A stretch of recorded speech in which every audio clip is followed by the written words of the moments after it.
Bonjour à toutes et bonjour à tous. Je suis heureuse de vous retrouver pour le tirage des énergies de la semaine. Donc la semaine du 4 au 11 juin. Voilà, ça y est, on est dans le mois de juin. Que ça passe vite, que ça passe vite. Alors, pour le tirage de ces énergies, je vais utiliser l'Oshozen tarot, voilà, et le tarot psychique. Voilà. Alors le tarot psychique, c'est peut-être mieux si je vous montre les boîtes, ça vous parlera peut-être plus. Pour l'Oshozen, je n'ai pas la boîte, elle est rangée, mais le tarot psychique, voilà, si vous ne le connaissez pas, voilà, il s'agit de ce tarot. Alors, on va voir un petit peu déjà les énergies concernant tout le domaine affectif. Donc là, c'est un tirage généraliste. Après, vous allez pouvoir voir aussi pourrez voir aussi les tirages signe par signe que je vais faire après. Je suis en retard. Mais déjà, un avant-goût peut-être. Oh, une carte qui saute, donc je vous la montre. La carte de la confiance. Donc, lâcher prise. Voilà, petit message. Alors, déjà, on va regarder au niveau sentimental. Quelles sont les énergies? Alors, je vous montre quand même la coupe parce que voilà les deux cartes que j'ai tirées au niveau de la coupe. Alors on a les amoureux et on a l'attachement au passé. Voilà. Donc peut-être que ça parle déjà à certains. On va regarder ça plus en détail. Donc je vais tirer 3 cartes.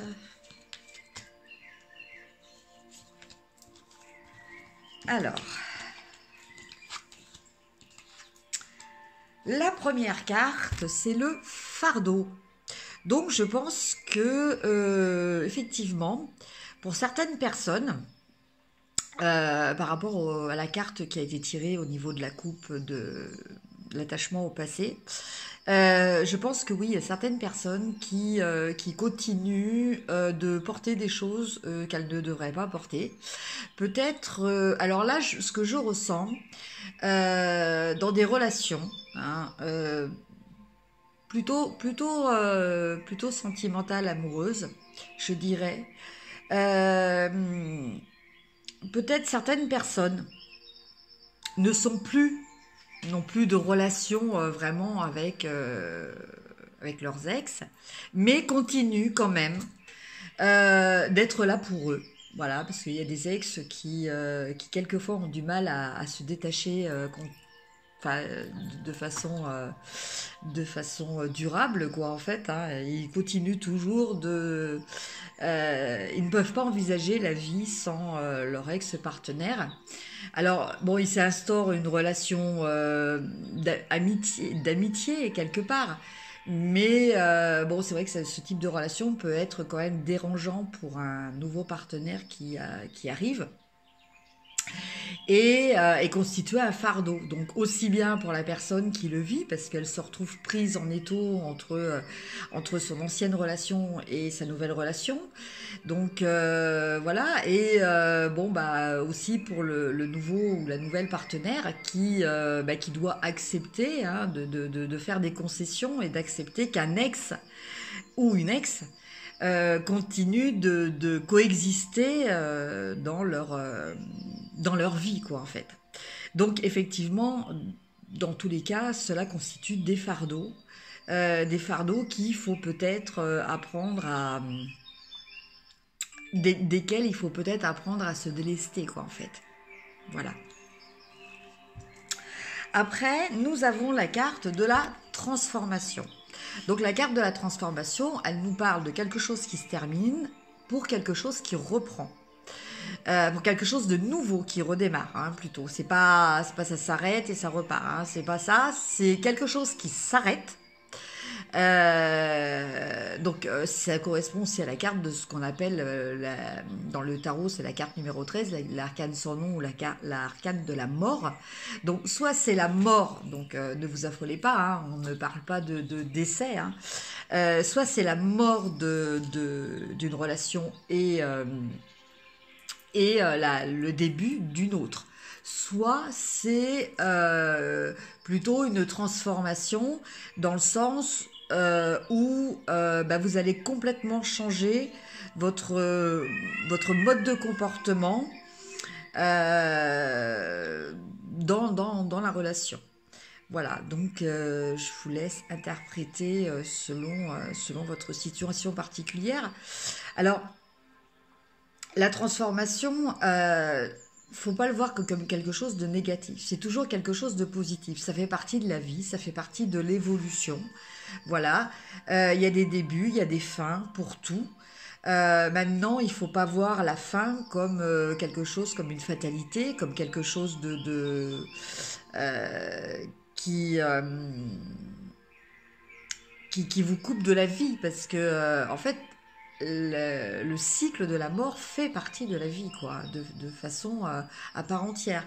Donc il y a des choses comme ça qu'il faut apprendre à intégrer, apprendre aussi à accepter qu'une relation se termine, faire confiance à l'univers, que tout ce qui se termine et qui laisse une place vide est rempli à nouveau par l'univers. Voilà, alors maintenant vous me direz, oui, ma relation c'est peut-être terminée et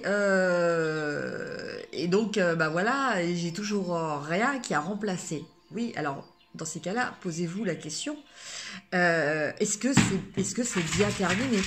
Avez-vous avez-vous vraiment fait le deuil de cette relation? Ne vous inquiétez pas, hein, c'est un petit bruit de fond, c'est ma chienne qui a eu peur, qui s'est levée très brutalement. Donc voilà. Alors oui, donc c'est ce que je disais, quelquefois c'est pas évident de la fin d'une relation parce que on a peur de se retrouver seul, on a peut-être peur de ne pas réussir à rencontrer quelqu'un d'autre. Voilà, en fait on est envahi par nos peurs et c'est ça qui nous bloque et qui peut nous bloquer après justement à laisser cette place vide. Alors ces peurs là, il faut les travailler. Il faut pas hésiter à prendre un papier, un stylo, et puis voilà, noter ses peurs, et puis réfléchir dessus, creuser pourquoi on a peur. Bon, souvent ça vient évidemment d'un manque de confiance en soi, hein. Donc voilà, pourquoi je n'ai pas confiance en moi? Et qu'est-ce qui pourrait me convaincre que je devrais me faire confiance aussi? Donc dans votre vie, faites l'inventaire de choses positives que vous avez réussies. Et comme ça, vous vous rendrez compte que effectivement, vous pouvez avoir confiance en vous. Mais je pense que vous allez y arriver, puisque la dernière carte nous parle de fête, nous parle de réjouissance. Alors, ça peut être aussi une carte qui nous parle de la mise en route d'un enfant. Ça, c'est possible aussi. Voilà, pour certaines personnes. En tout cas, voilà, cette carte-là, elle nous parle d'une forme de libération. Souvent dans le 2, dans les deux, on a soit des associations, soit des conflits. Et le 3, en fait, le 3, il est là pour nous dire que, voilà, quelle que soit l'issue, là, ça va être, en l'occurrence, ça va être une finalité positive, ça va être une finalité de fête. Voilà, donc de réjouissance. Voilà, je vous laisse adapter à votre situation. Ça peut être un anniversaire de mariage. Ça peut être aussi voilà, des baptêmes, enfin des réunions familiales ou des relations, une fête au niveau amical, voilà, parce que bon, ce tirage concerne le domaine affectif, donc comme d'habitude, je vous laisse déterminer pour vous quel est le domaine affectif qui vous importe le plus pour l'adapter à ce tirage. Voilà. En tout cas, bon, bah écoutez, un mois de juin où il va falloir lâcher prise sur certaines choses. Euh, voilà, laisser aller le passé, hein, comme le disait la carte de la coupe avec le lâcher prise, se débarrasser de certains fardeaux, accepter une fin pour faire la place pour un nouveau début aussi, et après s'en réjouir. Voilà pour le domaine affectif. Maintenant, on va regarder le domaine d'activité. Alors, activité, comme d'habitude, je me répète pour ceux qui n'ont jamais vu mes vidéos. Alors, le domaine d'activité, ça va être ça va être tout ce qui est activité dans un club, dans une association ou activité professionnelle, hein, dans votre emploi, ou activité aussi des personnes qui sont en recherche d'emploi aussi, hein, parce que bon. Bon, alors cette carte-là, elle était déjà tombée, elle est retombée 2 fois, donc bon, je suis obligée de vous la montrer. Donc là, c'est culpabilité. Donc là, c'est un petit message général pour commencer. Qui nous dit d'arrêter de nous prendre la tête par rapport à certaines choses. Voilà, que ce que je ressens, c'est que cette carte-là, elle est en train de nous dire que c'est un petit peu nous qui nous faisons des films, en fait. Voilà, on se prend la tête pour rien. Ce qui, le 3/4 du temps, est le cas. Voilà. Faut reconnaître que souvent, on se prend la tête pour des choses qui ne le méritent pas trop. Enfin, en tout cas, moi, je sais pas vous, mais moi et quand même des personnes que je vois autour de moi aussi, hein, c'est vrai. Aussi, hein, je vois souvent en consultation, bon, bah, voilà, il y a des choses qui sont quelquefois vécues par les personnes comme étant dramatiques. Et au final, bah, par le biais du tirage, hein, qui permet de prendre du recul, hein, sur la situation, bon, on se rend compte que finalement, bon, bah, il n'y a pas que des aspects négatifs, il y a des aspects aussi positifs, et il y a de l'espoir. Voilà, il y a des choses sur lesquelles on peut travailler pour que ça s'améliore. Alors, au niveau activité, qu'est-ce que l'on a? Alors, on a la carte des amoureux. Alors, peut-être que pour certains, ça parle. Voilà. Peut-être que, en prenant cette carte-là au premier degré, voilà, peut-être que certaines personnes travaillent avec leur conjoint, hein, ça peut déjà être ça, ou ont des vues sur une personne de leur travail ou une personne qui fait partie de la même association, le même club qu'elle. Voilà, donc il y a quelque chose. Alors, cette carte donc peut parler de ça. Cette carte peut parler aussi d'avoir à faire un choix.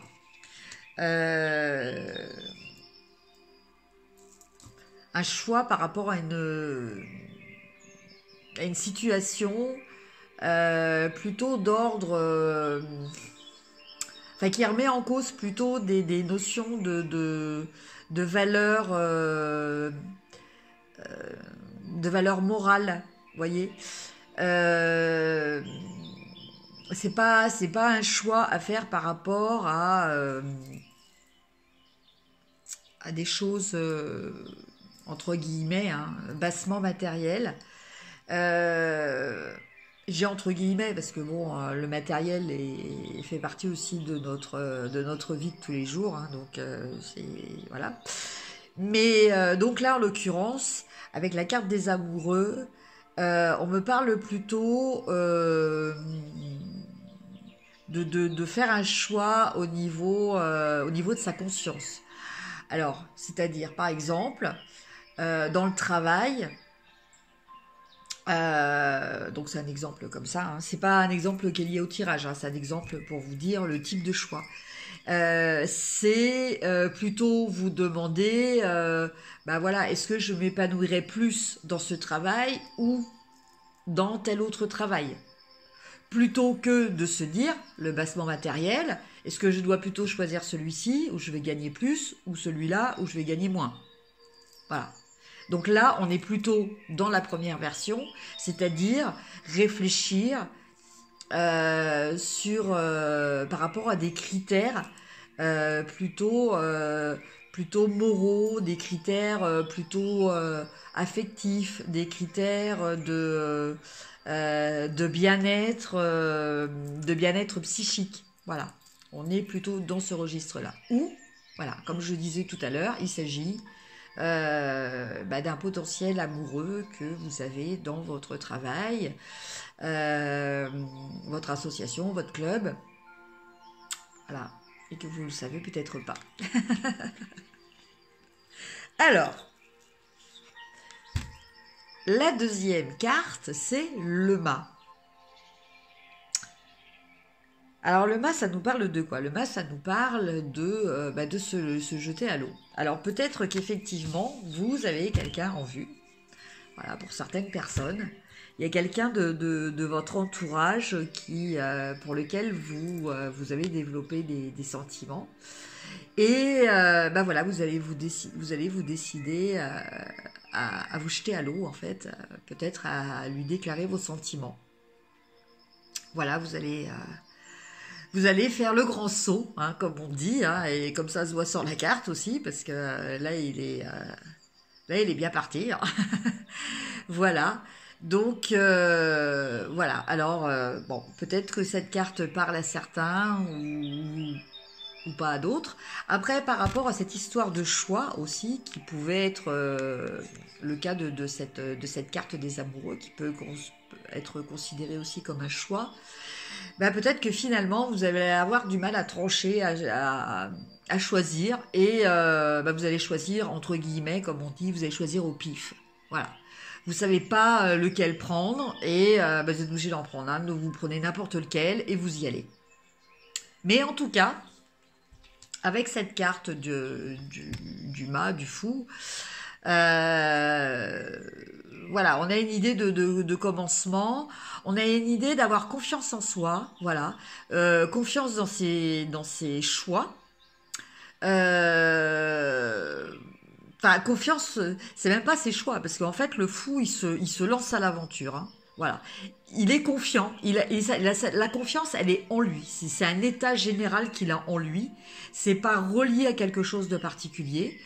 Voilà. Il a cette espèce, bon, peut-être aussi, certains pourront appeler ça peut-être de forme de naïveté, qui fait que, voilà, il n'hésite pas à se lancer. Sa motivation, ce qui lui donne cette impulsion, c'est l'amour. Hein. C'est l'amour, mais en général. Hein. Alors, ça peut être aussi l'amour en particulier aussi. Mais là, c'est plutôt l'amour universel, quoi, en fait. Voilà, qui le remplit et qui, du coup, lui donne cet état de confiance absolue, quoi, en fait. Voilà. En tout cas, il y va. Et la dernière carte que nous avons, c'est la carte du ralentissement.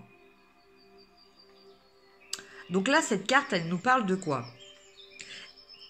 Elle nous parle par rapport à la démarche de ce fou qui se lance.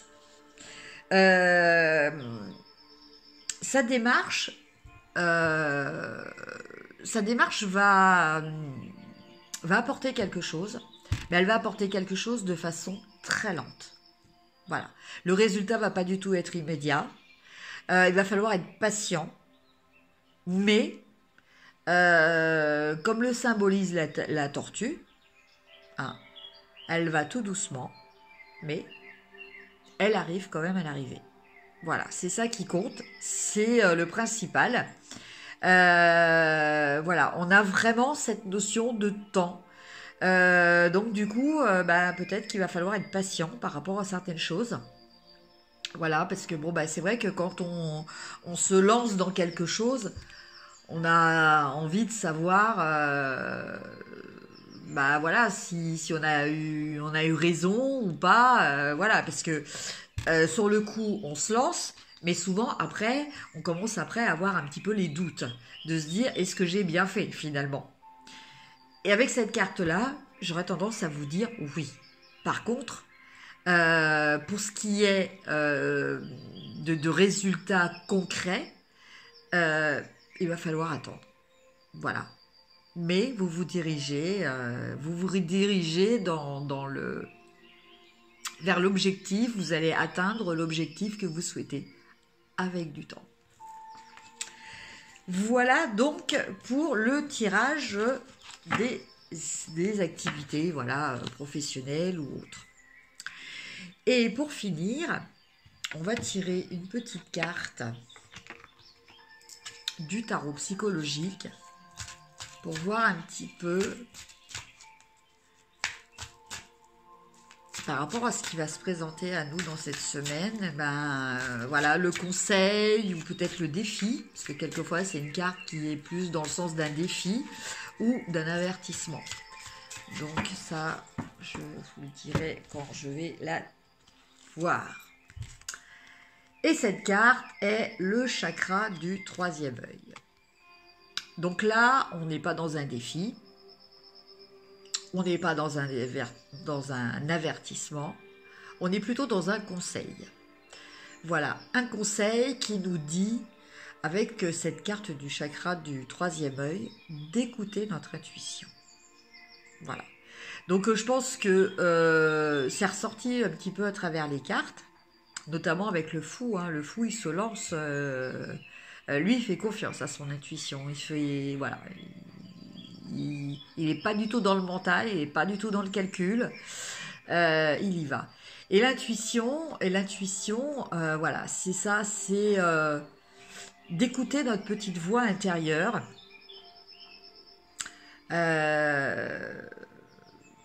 Bon, en général, il faut écouter celle qui parle en premier, parce que après, souvent, en deuxième, c'est le mental qui arrive. Hein. Là, c'est plus notre petite voix intérieure, c'est le mental qui dit ah non non non non, attention, tu fais une erreur. Donc là, non, c'est là dans ces cas-là, c'est pas notre intuition, c'est notre mental. Mais l'intuition, voilà, ça va être les choses que vous ressentez vraiment profondément au fond de vous. C'est les choses qui vont vous provoquer quelquefois aussi des réactions physiques. Voilà, c'est votre intuition dans ces cas-là qui parle. Alors ces réactions physiques, ça peut être des frissons. Ça peut être aussi d'autres choses. Hein. Ça peut être, voilà, ça peut être des problèmes d'éruption cutanée soudaine.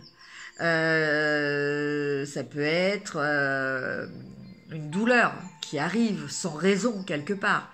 Voilà, ça aussi, ça c'est quand vous voulez pas écouter les premiers mots de votre intuition, mais en général, elle trouve un autre biais pour se faire entendre. Mais en tout cas, cette semaine, faites-vous confiance. Voilà, c'est ça le message que je veux vous donner. Faites-vous confiance. Voilà, la seule personne qui est le mieux placée pour savoir ce qui est juste pour vous, c'est vous et uniquement vous. Voilà. Et ça, surtout, il faut garder votre pouvoir. Ça, c'est très, très important. Dans tous les domaines, quels qu'ils soient. Voilà. Restez vous-même. Ne vous laissez pas changer par les autres. Ne vous laissez pas pousser à faire des choix que vous ne sentez pas.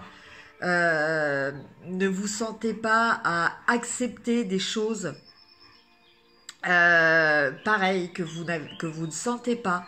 que vous faites à contre-cœur. Tout ce qui est fait à contre-cœur, en fait, est là pour nous signifier qu'il y a un problème, qu'on n'est pas forcément sur la bonne route, qu'on n'est pas forcément dans le juste. Et là, il faut y réfléchir. Voilà, posément. Toujours essayer de trouver les peurs. Parce qu'en fait, à chaque fois, c'est souvent des peurs qui nous obligent aussi à ça. Voilà. Alors la peur principale, évidemment, que tout le monde a, c'est la peur, c'est la manque de confiance en soi. Alors le manque de confiance en soi, là, c'est vrai que c'est un peu le diable, en fait. Parce qu'à cause de ce manque de confiance en soi, on va quelquefois écouter des gens qu'on ne devrait pas écouter. On va quelquefois faire des choses, prendre des décisions qu'on n'aurait pas fait si, justement, on avait cette confiance en soi. Voilà. Donc, ouvrez votre chakra du troisième œil. Alors, le chakra du troisième œil se situe là. Au niveau des pierres, c'est les pierres bleues ou violettes. Alors, bleu comme la lapis lazuli, violette comme l'améthyste, vous voyez. Si vous avez ce type de pierre là, vous pouvez les prendre et les poser là, sur votre chakra du troisième œil, et vous relaxer avec. Elles vont vous aider aussi à ouvrir ce troisième œil. Voilà, c'est très important. Sur ce, je vous souhaite une excellente semaine. Bon, je vous dis à très bientôt, hein, parce que je vais maintenant vous préparer les tirages signe par signe.